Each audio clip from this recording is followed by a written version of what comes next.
Senhor presidente, senhoras senadoras, senhores senadores, me permita iniciar a minha manifestação, senhor presidente, manifestando toda a minha solidariedade aos nossos irmãos de Rondônia.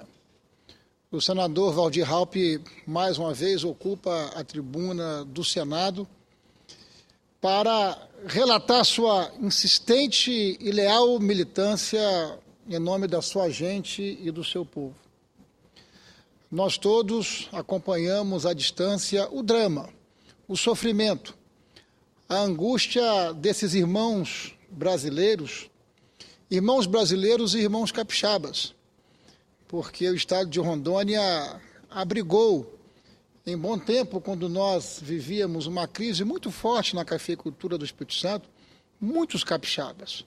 Milhares de famílias capixabas adotaram o estado de Rondônia para desenvolverem as suas atividades. E nós estamos aqui testemunhando, senador Raupp, o seu esforço, a sua luta indormida para que o governo federal possa estender a sua mão de forma intensiva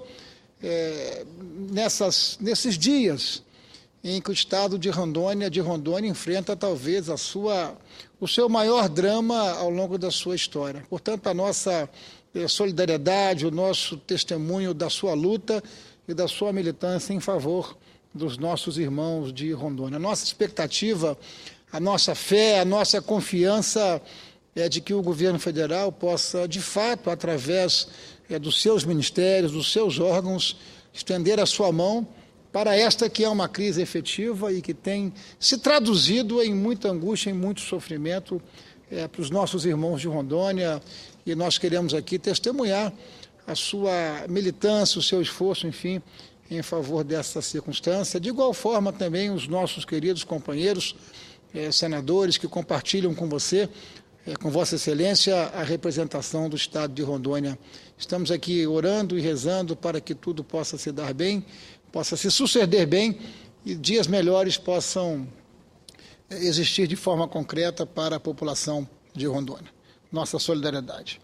Mas, senhor presidente, senhoras e senhores senadores, recentemente, mais uma vez, o tema da conjuntura do sistema prisional brasileiro ocupa a grande mídia e a agenda brasileira a partir das imagens chocantes que foram divulgadas em nível nacional em função dos detentos que foram decapitados no presídio de Pedrinhas, que não é apenas uma realidade do estado do Maranhão, é preciso que nós façamos justiça. Pode ser que lá tenhamos uma crise mais aprofundada neste momento, mas a crise é uma crise endêmica do sistema prisional brasileiro.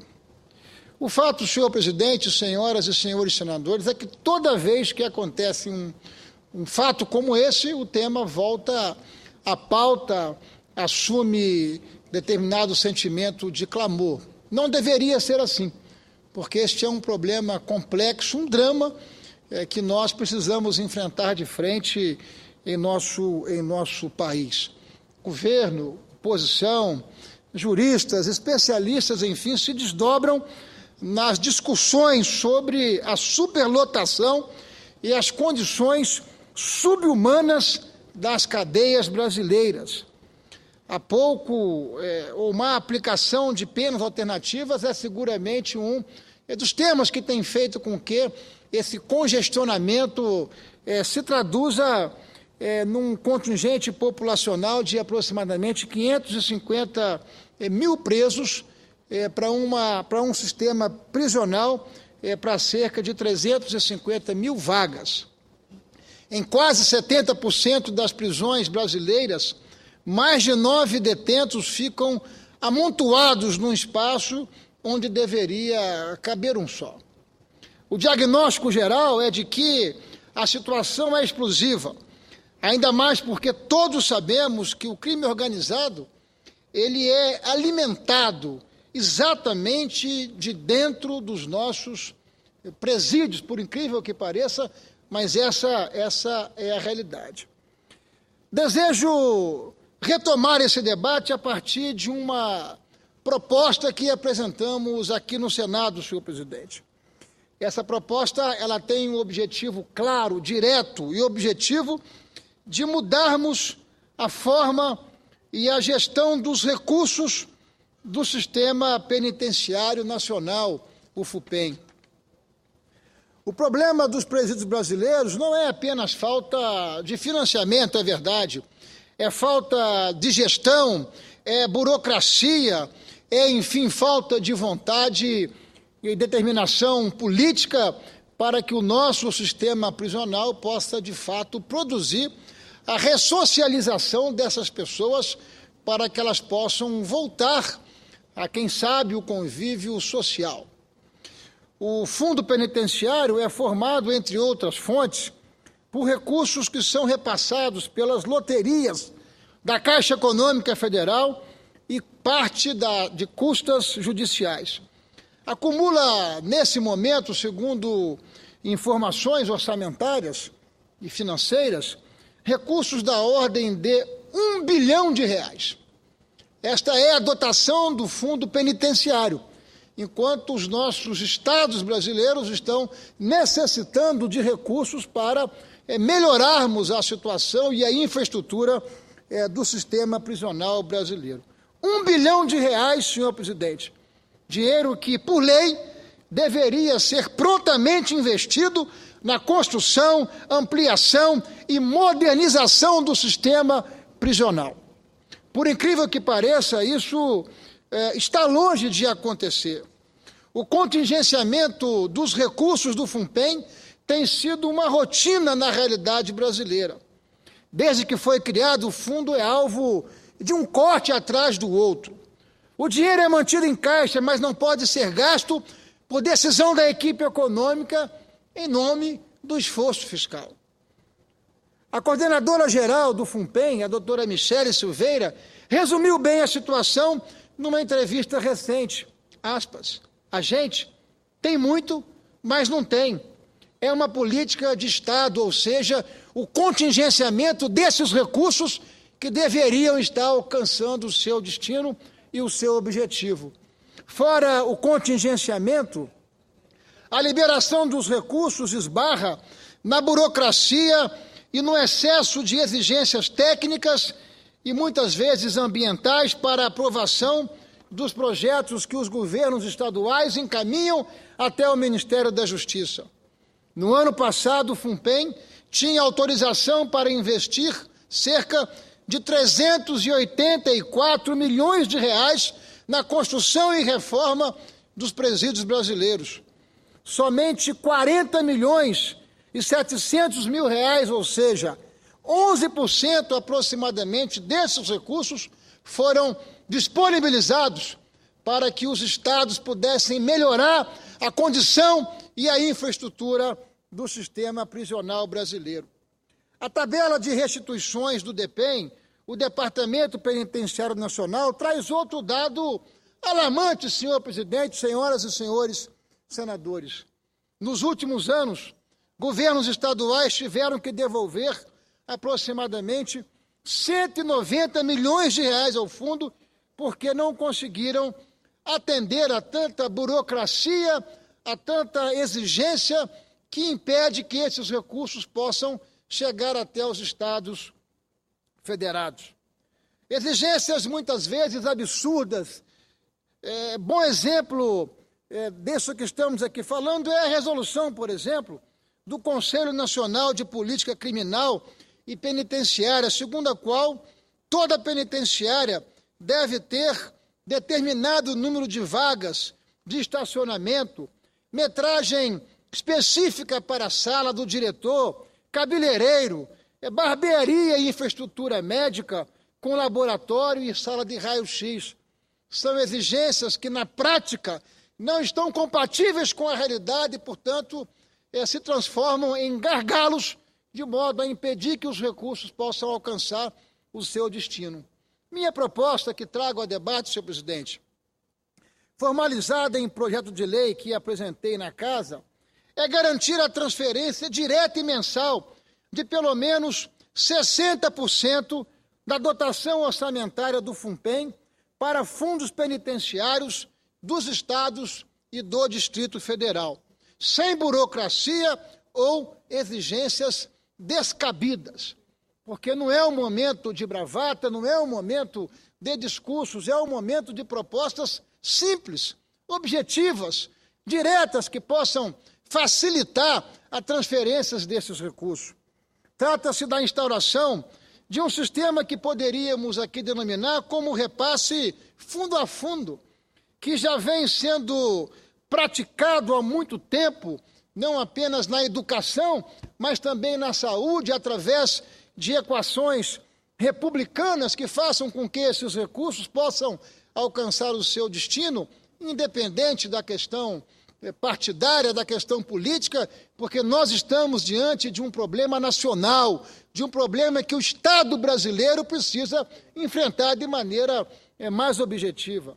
A partir dos recursos entre Estados e o DF, poderia, essa é a nossa proposta, seguir os mesmos critérios de rateio do Fundo de Participação dos Estados, porque é o critério federativo, é o critério que faz justiça em razão de um conjunto de indicadores econômicos e indicadores sociais. Os estados mais pobres receberiam mais recursos para que pudessem cuidar desse apoio permanente e contínuo do governo federal na reestruturação dos seus presídios. As exigências para o repasse direto poderiam ser simplificadas. É preciso que haja, por exemplo, em cada estado um fundo e um plano penitenciário local, além de um órgão específico para a gestão desse fundo. Também deve haver uma contrapartida de recursos para o sistema penitenciário no orçamento estadual, ou seja, é preciso que também os estados se comprometam com essas metas e que esse esforço seja, enfim, um esforço compartilhado entre os orçamentos estaduais e também o orçamento federal. E a aplicação desses recursos deverá representar, produzir relatórios anuais de gestão com dados sobre a evolução do sistema prisional de cada estado, para que o Ministério da Justiça pudesse acompanhar na prática a boa aplicação desses recursos. É evidente que nossa proposta não tem a pretensão de solucionar de forma milagrosa a situação dramática do sistema carcerário brasileiro, não. Nós estamos diante de um problema que você não resolve com essa ou com aquela providência. Mas eu tenho convicção, até porque, senhor presidente, tive a oportunidade de ser vice-governador do Estado do Espírito Santo. E em algum momento do nosso governo nós enfrentamos graves problemas no sistema prisional capixaba. E nós fizemos investimentos maciços, vigorosos, para que nós pudéssemos melhorar a condição do nosso sistema prisional, que hoje se apresenta em outro patamar. Desafios sempre existirão, mas os nossos presídios no Espírito Santo, eles avançaram muito, nós conseguimos melhorar a sua infraestrutura, conseguimos, enfim, uma condição mais compatível com a dignidade humana para o acolhimento desses detentos. E, na prática, o que nós percebemos à época, o que nós vivenciamos, é que o esforço ou a participação do governo federal, ela é muito tímida, é muito inibida, e ela precisa estar mais presente nesse enfrentamento, que não pode ser do governo federal, que não pode ser apenas dos governos estaduais, e que precisam ser produto de um entendimento compartilhado. Este é um problema muito complexo, que precisa envolver o esforço coordenado de todas as esferas de governo, envolvendo, é verdade, além dos investimentos, mudanças na legislação penal, melhor capacitação dos agentes penitenciários, maior celeridade judicial e, efetivamente, a chamada pena alternativa precisa produzir maiores e melhores resultados. E o que não falta são especialistas que pudessem fazer a melhoria da lei de execuções penais para que pudesse ser, de fato, uma coisa mais compatível e mais próxima com a nossa realidade. Mas é preciso sermos realistas. Entre 90 e 2012, a quantidade de detentos presos aumentou 511% no Brasil. Já temos a quarta maior população carcerária do mundo, sem falar que existem mais de 162 mil mandados de prisão que ainda não foram cumpridos. A superlotação e as condições desumanas dos presídios contribuem para que nossos presos se tornem presos mais violentos e que o sistema prisional brasileiro possa ser classificado como uma universidade para o crime. Essa que é a verdade. Precisamos levar em conta que os estados e o DF têm, pelo menos teoricamente, condições de aplicar os recursos. A descentralização da aplicação desses recursos poderá favorecer a melhoria da condição da infraestrutura do sistema prisional. O fato efetivo é que nenhum de nós, e muito menos eu, tem a pretensão de que uma medida como essa vá solucionar o problema. Mas esse, senhor presidente, esse é um gargalo que os nossos estados convivem na relação direta com o governo federal. E a criação de um fundo a fundo, com critérios específicos, republicanos, com critérios que pudessem ser acompanhados como são, com contrapartida estadual, com responsabilidade estadual, eu quero crer que isso poderá, sim, descongestionar esse que é um importante desafio da República Brasileira. É a manifestação que trago nesta noite, senhor presidente, de projeto que apresentei e de debate que nós estaremos fazendo aqui neste plenário e seguramente na Comissão de Constituição e Justiça, onde nós queremos fazer um debate aberto e franco, não é, com os nossos colegas e com o governo federal para a necessidade de nós disponibilizarmos esses recursos. Volto a frisar, senhor presidente, mais de R$1 bilhão contingenciado que poderia estar sendo destinado para a melhoria da infraestrutura do sistema prisional brasileiro. Muito obrigado, senhor presidente. Muito obrigado, senhoras e senhores senadores.